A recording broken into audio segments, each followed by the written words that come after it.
kau? Sakit lah. Apa yang sakit? Aku nak balik rumah ni sekejap. Rumah? Kau tahu tak rumah kat mana? Tak tahu lah.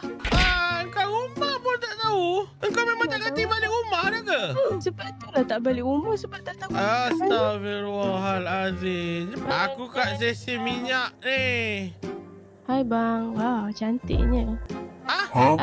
Dekat mana apa? Sisi minyak. Sisi minyak. Ya.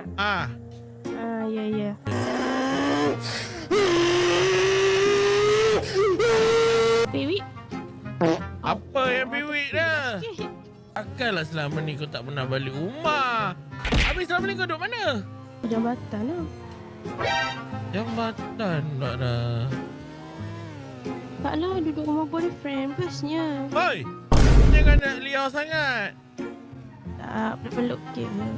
Ni dah sampai ni. Muak tak walking? Tak mampu.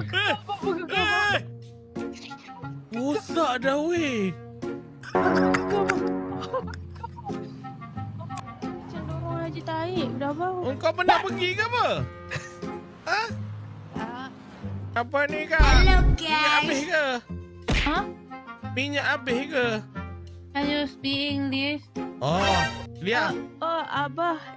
She speak English only, Abah. Okay, you speak. Lia, you speak. Sis, what you doing here?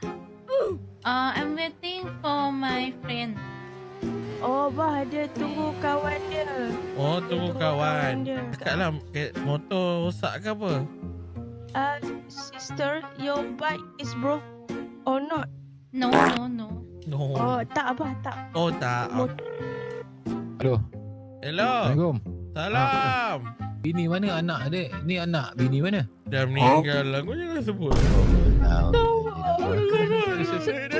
Aku tak tahu cik. Sorry.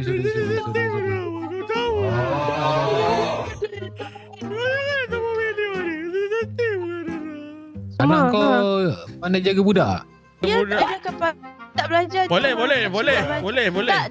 Saya tak Boleh. Dia sekarang ni dia tak ada kerja. Dia tak ada kerja sekarang.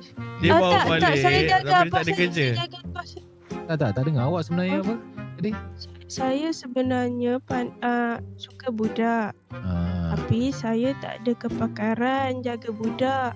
Tak apa, janji kau pandai masak untuk budak lah. Okey lah. Kalau jaga anak saya, kepakaran tu tak ada. Yang penting mental dengan fizikal tu kena kuat. Lah.